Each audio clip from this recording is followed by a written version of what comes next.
오늘 우리에게 주신 하나님의 말씀은 신약 성경 디모데전서 2장 1절에서 7절 말씀입니다.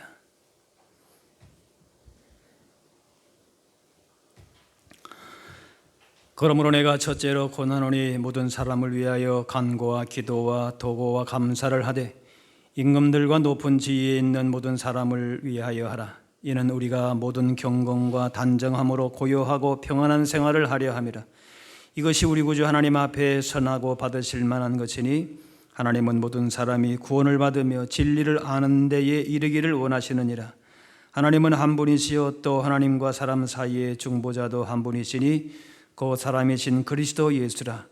그가 모든 사람을 위하여 자기를 대속물로 주셨으니 기약이 이르러 주신 증거니라. 이를 위하여 내가 전파하는 자와 사도로 세움을 입은 것은 참말이요 거짓말이 아니니 믿음과 진리 안에서 내가 이방인의 스승이 되었노라. 아멘. 기도는 영혼의 호흡이라 하나님과 대화, 또 신앙생활 승리의 비결, 이렇게 말할 수가 있습니다. 기도에 있어서 중요한 것은 여러 가지 설명과 정의가 있을 수 있지만은 중요한 것은 기도는 해야 한다는 겁니다. 기도는 하는 것입니다. 예수님처럼 습관을 따라서 그렇게 규칙적으로 기도에 실천하는 것이 중요하다는 겁니다. 기도가 무엇인가? 다 잘 몰라도 기도는 하는 것이 중요합니다. 우리가 기도해야 하는 것은 우리는 피조물이고 하나님은 창조주, 구원자, 공급자가 되시기 때문에 그렇습니다. 그래서 기도와 간구는 우리의 부족함을 인정하는과 동시에 하나님의 전능하심을 인정하는 것입니다. 자신을 위해서 기도할 것도 많이 있고 더 나아가서 세상을 향해서 이웃을 위해서 향해서 하는 기도는 더 많습니다. 예수님도 십자가를 앞에 두시고 자신을 위해서도 기도하셨지만은 기도의 주된 내용은 제자들과 세상의 구원이었습니다. 오늘 본문은 자신의 울타리를 넘어서 세상을 향하여 기도하라라고 합니다. 1절에 그러므로 내가 첫째로, 이 말은 무엇보다도 그 말이에요. 권하노니 모든 사람을 위하여 간구, 기도, 도고와 감사를 하라 그랬어요. 교회는 좋은 프로그램이나 좋은 사람, 많은 돈이 있어야 성장하는 것이 아닙니다. 높은 지식 수준으로 성장하지 않습니다. 교회는 기도로 유지되고 변화됩니다. 그래서 바울은 디모데에게 첫째로 무엇보다도 권하는 것은 기도를 권한다. 간구, 기도, 도고는 크게 기도의 범주로 볼 수 있는데 특별히 이 도고라고 하는 것은 그 뜻이 남의 일에 개입한다라고 하는 뜻으로서 자신만을 위한 기도가 아니라 다른 사람들을 위한 기도를 말하는 것입니다. 다른 사람을 위해서 기도하는 것이 성숙한 믿음의 증거나 표시가 됩니다. 자녀는 부모를 위해서 기도하지 않는다 해도 부모는 자녀를 위해서 기도하지 않을 수가 없습니다. 그래서 부모이고 어른이라고 할 수가 있습니다. 자녀를 위해서 기도하지 않는다면 그 사람은 기도가 필요 없다고 생각하거나 자녀를 사랑하지 않은 것입니다. 사랑하면은 기도하게 되어 있습니다. 성숙한 믿음의 사람, 하나님의 사랑으로 충만한 사람은 다른 사람을 위해서 기도하게 되어 있습니다. 포로로 잡혀와서 바벨론 총리까지 오른 다니엘, 이방 나라에서 신앙을 지키려고 개인적인 경건을 위해서도 기도했지만 무엇보다 조국의 황폐한 형시를 바라보면서 나라를 사랑하는 마음으로 조국의 회복을 위해서 하루 3번씩 기도하는 믿음의 사람, 기도의 사람입니다. 성숙한 신앙인입니다. 또 이스라엘의 건국을, 나라의 왕정 시대를 열었던 사무엘은 나라와 백성을 위해서 기도 쉬는 것은 죄라 했습니다. 그래서 나는 너희를 위하여 기도하기를 쉬는 죄를 여호와 앞에 결단코 범하지 아니하겠다 했습니다. 성도와 교회는 자신만을 위한 집단이 되어서는 안 됩니다.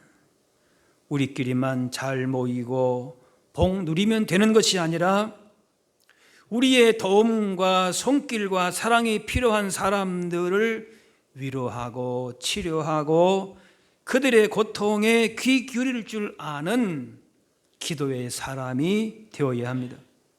특별히 나라와 민족을 바라보면서 기도의 사명을 감당해야 합니다. 이제 우리가 6월 첫째를 맞이했는데 6월은 호국 보훈의 달입니다. 나라 사랑의 달이기도 합니다.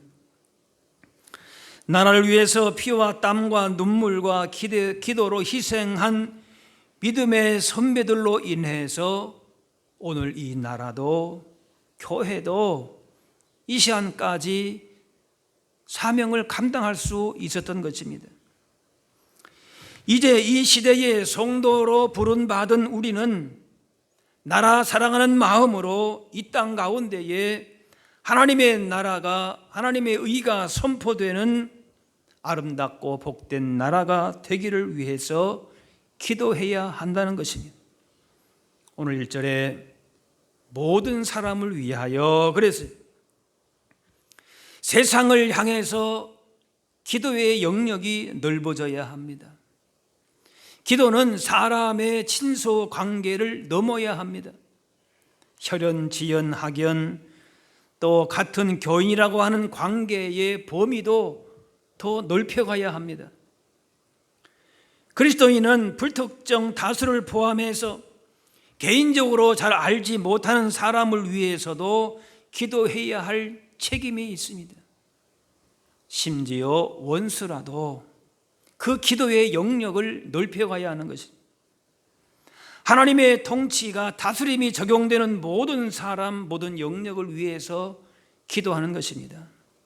그래서 2절 말씀에 임금들, 높은 지위에 있는 모든 사람을 위하여 하라.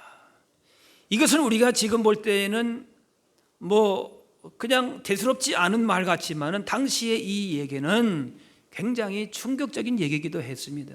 왜인가 하면은 당시에 황제나 높은 지위에 있던 자들은 대부분 교회의 박해자였어요.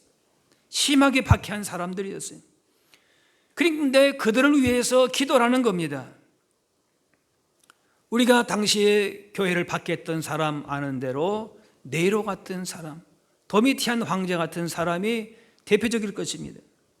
그런데 그들을 위해서 기도라는 겁니다. 그들의 개인 건강 안녕이 아니라 하나님께서 그를 통해서 선한 역사를 이루어 가도록 그렇게 기도한 것입니다.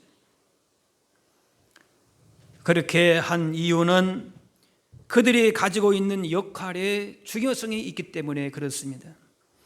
지도자의 그 권력이 잘못 사용되게 되면 많은 사람이 고통을 받게 됩니다. 한 사람 중요합니다. 반면에 올바른 가치관과 애정으로 나라를 다스릴 때에 백성들이 평화를 누리고 그 나라가 부유하게 풍요하게 되는 것이지. 기독교가 로마로 확산하기 시작했을 무렵부터 250년 동안 10번이나 대박해 사건으로 순교의 피가 흘렸습니다. 이런 상황에서도 초대교회는 성도들은 200년 넘게 지하에 숨어서 자신들을 박해하는 황제를 위해서, 위정자들을 위해서 기도했습니다. 그들이 회개하고 하나님의 복을 받도록 기도했습니다. 그 결과 주후 313년 콘스탄틴이 밀란에서 기독교를 공인함으로 교회가 지하에서 지상으로 올라올 수 있었습니다. 결국 박해자들이 그리스도인이 되어서 교회를 보호하고 앞장서서 돕는 사람들이 되었던 것입니다. 기도의 힘이죠. 당시 교회를 박해한 통치자들 위해서 기도한다라고 하는 것은 쉽지 않은 일들인데 위해서 기도했습니다. 사실 요즘에 정치인들 보게 되면은 마음에 안 드는 부분이 있어요. 기도하고 싶지 않은 부분들도 생각들도 들을 수 있습니다. 하지만 그럴수록 오히려 더 기도해야 할 책임이 있다는 겁니다. 나라 위정자들이 허물이 있어도 비판만 할 것이 아니라 그 책임을 같이 지면서 성도와 교회는 기도할 제목으로 삼아야 한다는 것입니다. 나라가 정말 어렵고 위정자들이 문제가 많다고 생각할 때에는 바로 그 책임과 사명을 우리의 사명과 책임으로 받아들여야 된다는 것입니다. 지도자들을 비난하기는 쉽지만 기도하는 일은 어렵습니다. 하지만 나라와 특히 지도자를 위해서 기도하는 것은 매우 중요한 일입니다. 나라 지도자를 위해 통해서 정치, 경제, 사회, 문화 각 분야에서 하나님의 뜻이 나타나도록 그렇게 기도하는 것입니다. 지도자들, 위정자들 나랑 그렇게 무슨 상관이 있나? 아닙니다. 상관이 있습니다. 자신이 좋아하지 않고 지지하지 않는 정당 지도자라 할지라도 기도해야 하는 것입니다. 우리 기도하는 사람들에게는 영적 자부심이 그래서 필요합니다. 하나님은 기도하는 사람들을 통해서 이 땅에 크고 놀라우신 뜻을 이루어 가신다는 그런 영적인 자부심이 있어야 하는 것입니다. 이 나라를 위해서 바라보면서 기도할 제목은 몇 가지 말씀드립니다. 첫째로 평안한 나라를 위해서 기도해야 합니다. 2절에 이는 우리가 모든 경건과 단정함으로 고요하고 평안한 생활을 하려 함이라. 나라가 평안하지 못하면은 우리 개인만이 아니라 가정과 사회와 교회와 그 다음에 그 후손 다음 세대까지도 평안할 수가 없는 것입니다. 중요한 일입니다. 국가가 잘못되면은 개인, 가정, 사회의 짐이 되고 어려움이 됩니다. 우리나라는 일제강점기의 고통, 민족 동난의 비극과 가난의 헐벗음, 독재로 인한 압제, IMF 시절에 국가 파산의 위기를 겪었습니다. 이렇게 나라가 잘못되면 모두가 다 힘들어집니다. 특히 대통령을 비롯한 행정, 입법, 사법부의 지도자와 경제, 사회, 문화계, 지금은 문화가 얼마나 중요합니까? 사람들의 마음과 생각과 정신을 흔들어 놓습니다. 그런 지도하는 사람들이 하나님의 뜻 가운데에 나라와 백성을 겸손히 섬기도록 기도해야 하는 것입니다. 둘째로 하나님의 정의와 공의가 강같이 하수같이 흐르는 나라를 위해서 기도해야 됩니다. 이스라엘의 왕정 시대를 열었던 사무엘은 그의 은퇴식에서 그렇게 말합니다.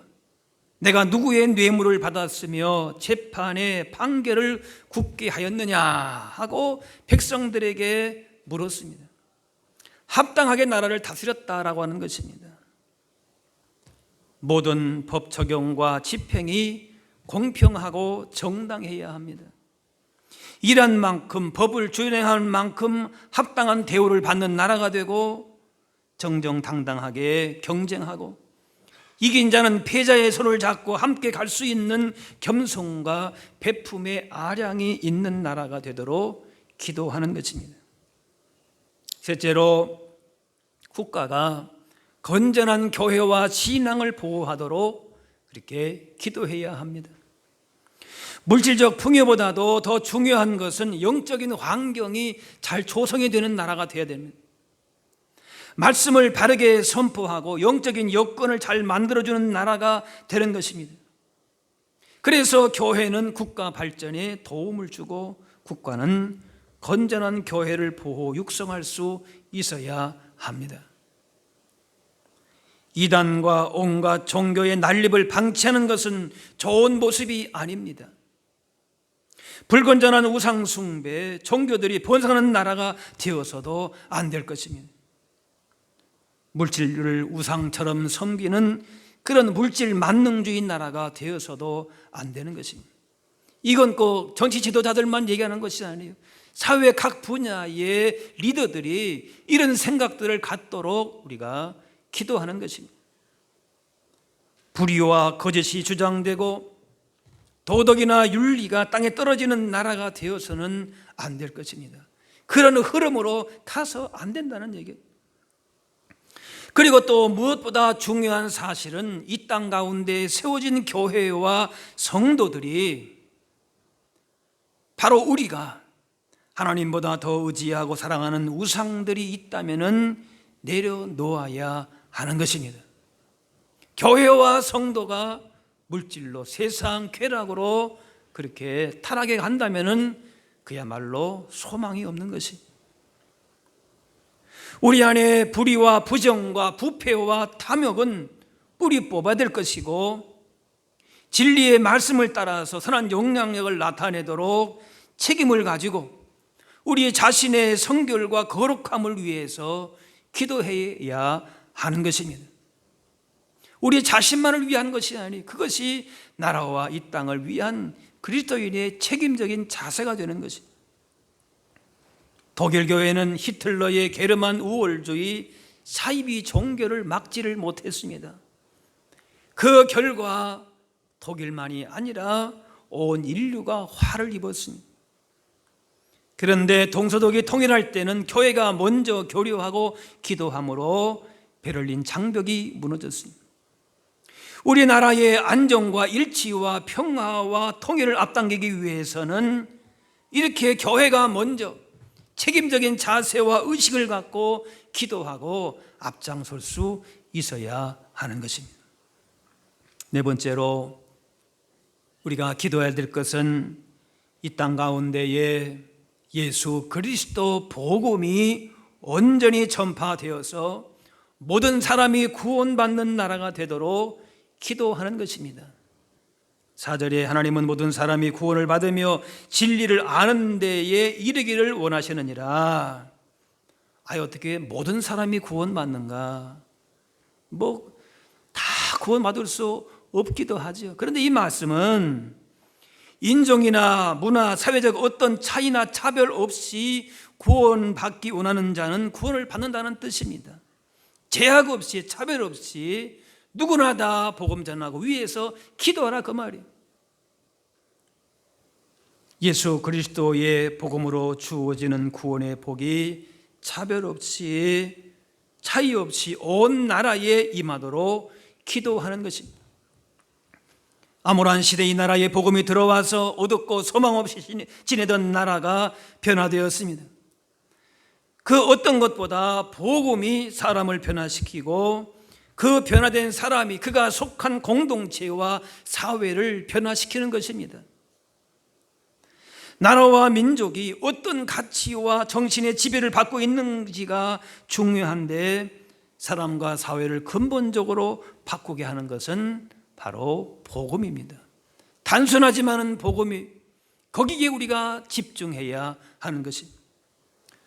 복음으로 무장한 사람들이 정치, 경제, 사회, 문화에 들어가서 녹아지고 빛이 될 때에 건강한 나라가 됩니다. 복음 안에서 사랑과 공의와 자유와 평화가 세워지는 진정 아름다운 나라가 되는 것입니다. 세상적인 무슨 화려한 그런 나라가 아니라 주님 주신 하나님 나라의 가치를 지켜낼 수 있는 그런 나라, 진정 아름다운 나라가 되어야 할 것입니다. 그러므로 대통령을 비롯해서 정치, 경제, 사회, 문화 모든 지도자가 하나님의 복음을 구원 알기를 기도해야 될 것입니다. 지역과 계층과 세대를 망라해서 이 땅의 백성들이 모두가 다 하나님을 섬기는 백성 되기를 그래서 기도하는 것입니다. 진정한 화합과 소통은 예수 그리스도 복음 안에서 이루어집니다. 법과 제도를 바꾸는 개혁만으로서는 변화를 이룰 수가, 온전하게 이룰 수가 없습니다. 본질적이고 근본적인 변화는 복음으로 가능한 것입니다. 입법부, 행정, 사법이 협조하고 조화를 이루고 문화와 예술, 정치, 경제, 사회 전반에 예수 그리스도 복음이 뿌리를 내려서 하나님의 뜻이 나타나는 나라가 되도록 기도하는 것입니다. 그리고 더 나아가서 이 나라와 민족이 복음 안에서 통일되도록, 그리고 교회가 그 역할을 잘 감당하도록 기도하고 이 땅의 화해와 일치를 위해서 노력해야 되는 것입니다. 5절 말씀에 하나님과 사람 사이의 중보자도 한 분이시니 그 사람이신 그리스도 예수라. 또 히브리서 7장에 그는 항상 살아계셔서 그들을 위하여 간구하심이라. 예수님께서 우리를 위해서 기도해 주시고 자신의 몸을 내어주신 것처럼 우리도 가정과 이웃과 세상이 예수님의 구원을 알고 믿고 구원받도록 그것이 기도 제목이 되어야 될 것이고, 그래서 그 기도의 사람으로서 세상 가운데에 세상을 변화시키는 그런 사람으로 또한 살아갈 수 있어야 할 것입니다. 베드로와 요한과 야고보는 변화산에 올라가서 그 놀라운 영광스러운 광경을 보면서 여기가 좋사오니 하고 거기서 집 짓고 살자 했습니다. 그런데 이것은 바른 태도는 아닙니다. 주님이 가르치신 기도문에서도 아버지의 뜻이 하늘에서 같이 땅에서도 이루어지게 하소서라고 했습니다. 예수 그리스도의 구원, 하나님의 뜻이 이 땅 가운데에 임하도록 기도할 뿐만이 아니라 그 기도한 대로 우리는 살아내야 하는 것입니다. 믿음의 선배들, 나라가 어려울 때에 개인적인 안위만을 추구하고 기도의 자리에서만 머물러 있지 않았습니다. 책임적인 자세를 가지고 기도할 뿐만이 아니라 적극적으로 복음의 사람으로 그렇게 행동했습니다. 이방나라 왕비가 되어서 그렇게 유다 출신으로서 왕비가 된 에스더는 동족의 고통을 외면하지 않고 죽음을 각오하고 책임을 감당했습니다. 나라가 어렵고 혼란스러운 위기에서 기도하고 책임을 다할 때에 그 나라가 소망이 있고 그 나라의 개인, 가정, 교회도 평안이고 복이 됩니다. 우리나라 역사를 보면은 내외의 도전과 침략에 대비하지 못한 채 어려움을 겪는 일도 많았지만은, 그러나 그 속에서 이 땅을 지키기 위해서 희생한 분들이 있었고 그 희생이 헛되지 않았습니다. 전쟁과 같은 비극이 다시 일어나지 않게 하려면 나라의 흥망성쇠가 하나님께 있음을 기억하고 기도해야 할 것입니다. 그리고 나라와 민족에 대해서 더욱더 교회와 성도로서의 누구보다도 책임의식을 갖고 우리 자신의 잘못을 먼저 돌아보면서 회개할 것은 회개하고 말씀에 비추어서 하나님의 뜻대로 살았는지를 돌아보고 순종할 수 있어야 할 것입니다.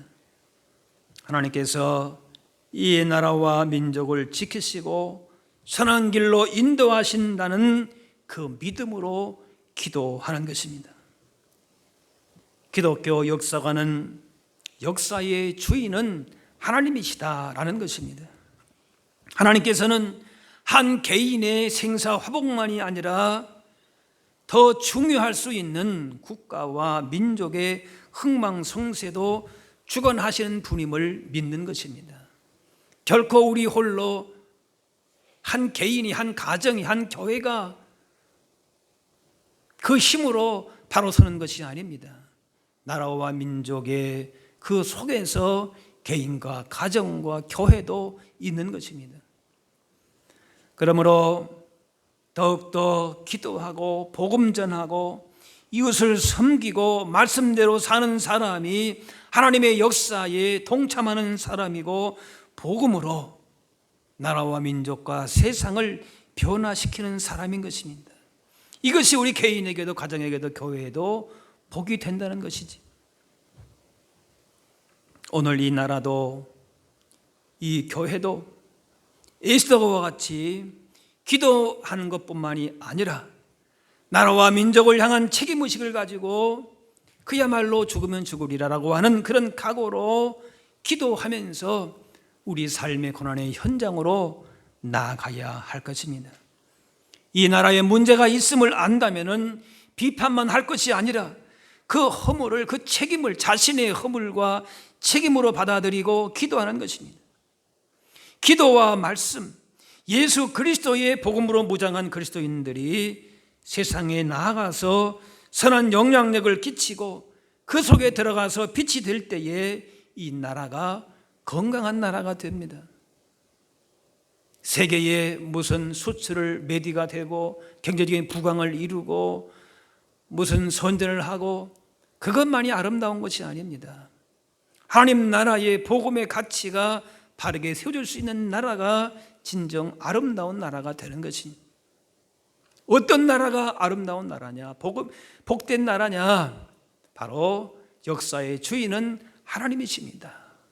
그리고 예수 그리스도의 복음으로 바르게 세워진다라고 하는 사실을 믿고 이 책임의식을 갖고 기도하는 사람들이 있다면 그 나라가 바로 아름답고 복된 나라가 될 것입니다.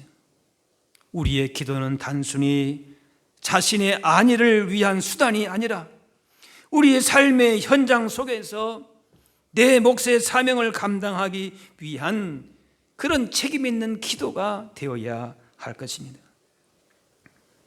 우리가 6월을 맞이하면서 이 나라와 민족의 흥망성쇠를 좌우하시는 하나님 앞에서 그것이 우리 한 사람 한 사람과 다 연결되어 있다는 사실을 우리가 인식하면서 언제나 기도의 무릎으로 나아가서 이 땅이 진정 아름다운 하나님 나라의 그 복을 누릴 수 있는 그런 복된 나라가 될 수 있도록 그 책임을 감당하는 저와 여러분들이 다 될 수 있기를 바랍니다. 기도하겠습니다. 사랑의 하나님, 6월은 호국 보훈 나라 사랑의 달을 맞이하면서 이 나라와 민족을 바라보며 기도의 사람으로 오늘도 불러주시니 감사합니다. 이 나라 민족 가운데 하나님의 나라가 하나님의 의로우심이 거룩하심이 온전하게 선포되게 하시고 예수 그리스도의 복음으로 하나님의 뜻만이 우리 가운데에 증거되게 하여 주옵소서.